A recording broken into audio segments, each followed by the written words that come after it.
విషయం 12 సంవత్సరాలు పూర్తయిన తర్వాత అధికారంలోకి వచ్చిన 9 మాసాల్లో ఈ రాష్ట్ర ప్రభుత్వ ప్రతిష్ట పెంచడంతో పాటు 9 నెలల కాలంలో అనేక సమస్యల మీద గతంలో ప్రతిపక్షంలో ఉన్నప్పుడు కూడా ఎలా స్పందించారో, ప్రజల అవసరాల పట్ల అధికారంలో ఉన్నా కూడా అలా స్పందించిన వ్యక్తి మన నాయకుడు పవన్ కళ్యాణ్ గారు. ఎప్పుడు ప్రజల పక్షాన ఉంటూ మా అందరికీ అనేక మీటింగుల్లో, ఇంటర్నల్ మీటింగులో కానీ మన బహిరంగ సభ కానీ వారు చెప్పింది ఒకటే, రాజకీయాలు పదవుల కోసం కాదు, ప్రజల అవసరాలు తీర్చడం కోసం, ప్రజలకు సేవ చేయడం కోసం అని వారు చెప్పేది తూచా తప్పకుండా మనందరం పాటించాలని చెప్పి మనస్ఫూర్తిగా కోరుకుంటూ, అన్నా మీ దగ్గరికి రావటం లేట్ అయింది కానీ జీవితకాలం భగవంతుడి సాక్షిగా మీతోనే ఉంటాం, మీరు ఏ బాధ్యతలు అప్పచెప్పినా నెరవేరుస్తామని చెప్పి మీకు మాటిస్తూ, తప్పకుండా భవిష్యత్తులో ఈ 12వ సంవత్సరం తర్వాత 12వ సంవత్సరంలోకి అడుగుపెట్టిన తర్వాత ఇంకా మెరుగైన నాయకత్వాన్ని మీరు మాకు అందించి మాకు ఏ బాధ్యతలు అప్పచెప్పినా రాష్ట్ర వ్యాప్తంగా పార్టీ బలోపేతానికి మీరిచ్చిన ఈ ఎమ్మెల్యే హోదాలో మీరిచ్చిన ఏ బాధ్యత అయినా తూచా తప్పకుండా మేము చేస్తామని మాటిస్తూ సెలవు తీసుకుంటున్నాం అన్నయ్య. యలమంచిలి శాసనసభ్యులు సోదరులు సుందర విజయ్ కుమార్ గారు. పెద్దలు అన్నయ్య పవన్ కళ్యాణ్ గారికి, వేదిక అలంకరించిన పెద్దలందరికీ నమస్కారాలు తెలియజేసుకుంటూ, నా పేరు సుందరపు విజయ్ కుమార్. నేను ఎమ్మెల్యే యలమంచిలి, కానీ పిఠాపురం ఎమ్మెల్యే గారి తాలూకా.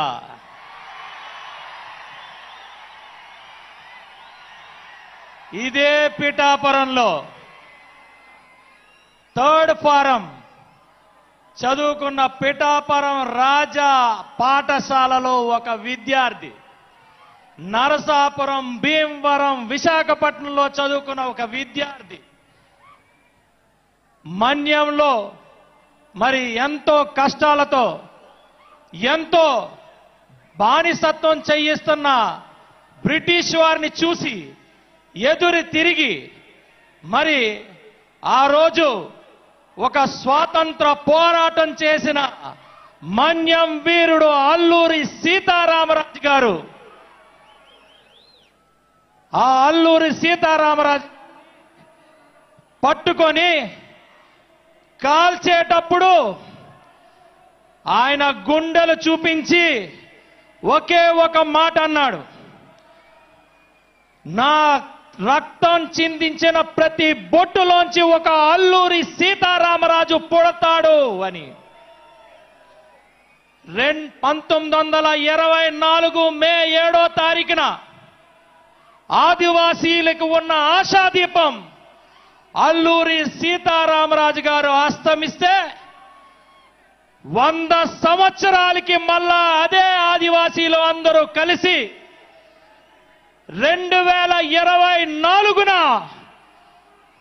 పవన్ కళ్యాణ్ గారిని మళ్ళా గెలిపించుకొని అదే ఆదివాసీలకి సేవ చేసుకునే భాగ్యం, ఆదివాసీల కోసం నిలబడే ధైర్యం కల్పించారు.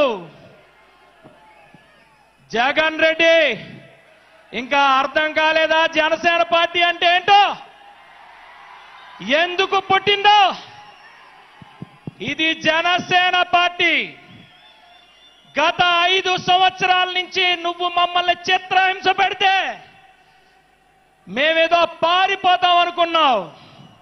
మా చర్మం ఒలిస్తే మాకు ప్రాణం గుర్తురాదు, దేశం గుర్తొస్తుంది. ఎందుకంటే దేశం కోసం చనిపోవాలనుకుంటే ఊరిని ముద్దు పెట్టుకునే భగత్ సింగ్ గారు మాకు ఆదర్శం, మా నాయకుడికి మాకు ఆదర్శం. ఇది రాజకీయ పార్టీయే, కానీ ఆ మూలాలు ఎక్కడున్నాయో గుర్తు పెట్టుకొని ప్రవర్తిస్తే బాగుంటది. ఈరోజు చెప్తున్నా, ఇక్కడున్న ప్రతి ఒక్కరు కూడా దేశం కోసం చనిపోయే అవకాశం దొరికితే అదే ఊరికమ్మకి ముద్దు పెట్టుకొని మరి చనిపోవడానికి రెడీగా ఉన్నాం. కానీ వెన్ను చూపించే సమస్య లేదు. అదే జనసేన పార్టీ. మరి అన్నగారికి నాకు ఇచ్చిన అవకాశాన్ని రాజకీయంగా ఎక్కడైనా ఏదైనా పొరపాట్లు జరిగినా మీరిచ్చిన స్ఫూర్తి మాత్రం ఎక్కడ కూడా చెక్కు చెదరకుండా మీ ఆదేశాల కోసం ఎప్పుడూ ఉండే మీ తమ్ముడు సుందరపు విజయ్ కుమార్. జై హింద్, జై జనసేన. నర్సాపురం శాసనసభ్యులు సోదరు శ్రీ బొమ్మడి నాయకర్ గారు. అందరికీ నమస్కారం అండి. మరి మనందరి ఆరాధ్య దైవం, మనందరి ప్రియతమ నాయకులు శ్రీ కొనిదెల పవన్ కళ్యాణ్ గారికి, అదేవిధంగా ఈ కార్యక్రమానికి ఇచ్చేసినటువంటి జనసేన పార్టీ కుటుంబ సభ్యులందరికీ కూడా మరి ప్రతి ఒక్కరికి కూడా పేరు పేరు హృదయపూర్వక ధన్యవాదాలు తెలియజేసుకుంటున్నా. మరి ఈ రోజున మన నరసాపురం నియోజకవర్గాన్ని నుంచి ఒక శాసనసభ్యునిగా నాకు అవకాశం కల్పించడమే కాకుండా నేను ఒక చిన్న మత్స్యకార సమాజ వర్గాల నుంచి వచ్చాను. నేను నన్ను నరసాపురం నియోజకవర్గం ఒక ఎమ్మెల్యేగా చేశారు. అదేవిధంగా ఒక గవర్నమెంట్ విప్గా ఏర్పాటు చేసినటువంటి మరి పవన్ కళ్యాణ్ గారి మనస్ఫూర్తిగా మరొకసారి పాదాభివందనలు తెలియజేసుకుంటూ, ఈ రోజున వేదిక మీద ఉన్నటువంటి ప్రతి ఒక్కరు గారు మంత్రులు కానీ, ఎమ్మెల్సీలు కానీ, ఎమ్మెల్యేలు కానీ, చైర్మన్లు కానీ, వివిధ రకాలుగా పదవిలో ఉన్నటువంటి ప్రతి నాయకుల్ని కూడా మరి పవన్ కళ్యాణ్ గారి సహకారంతో మమ్మల్ని అందరూ కూడా నాయకత్వం పెంచడం జరిగింది. మేమందరూ కూడా మరి పార్టీని ముందుకు తీసుకెళ్తూ మరి రాబోయే రోజుల్లో పవన్ కళ్యాణ్ గారి నాయకత్వంలో ముందుకు తీసుకెళ్లే విధంగా కూడా మేము అందరూ పనిచేస్తామని చెప్పి ఈ సందర్భంగా తెలియజేస్తున్నాను. మరొక విషయం ఏంటంటే, మరి ఈ రోజున మరి 12వ ఆవిర్భావ సభ జరుగుతుంది ఇక్కడ. మరి ఇక్కడ జనాలు కూడా మరి మన ఆంధ్ర రాష్ట్రమే కాకుండా వివిధ రాష్ట్రాల నుంచి కూడా జనసందోహం రావడం జరిగింది. ఏదైతే 3 ఇక్కడ ద్వారాలు ఏర్పాటు చేశారో వాటికి నామకరణ కూడా ఒకటి డొక్కా సీతమ్మ ద్వారం అని చెప్పి, అదేవిధంగా బాబు గారిని నామకరణం చేయడం, మరొకటి ఏంటంటే మత్స్యకార ముద్దుబిడ్డ అయినటువంటి కీర్తిశేషులు మల్లాడి సత్యలింగ నాయకర్ గారు నామకరణం చేయడం కూడా మత్స్యకార సోదరులందరూ కూడా అది ఒక మంచి అదృష్టంగా భావిస్తూ మత్స్యకారులకు పక్షపాత ఎవరైనా ఉన్నారంటే అది కొనిదెల పవన్ కళ్యాణ్ గారు అని చెప్పి ఈ సందర్భంగా మేము తెలియజేస్తున్నాం. ఎందుకంటే గతం నుంచి కూడా మరి పవన్ కళ్యాణ్ గారు 2014 పార్టీని స్థాపించినప్పటి నుంచి ఆ రోజు గంగపుత్రులు ఎవరైతే ఉన్నారో వాళ్ళందరి దగ్గరికి వెళ్ళి పూజా కార్యక్రమం చేసి ఆ రోజున పార్టీని ముందుకు తీసుకెళ్లిన సందర్భం మరొకసారి గుర్తు చేసుకోవాల్సిన అవసరం ఉంది.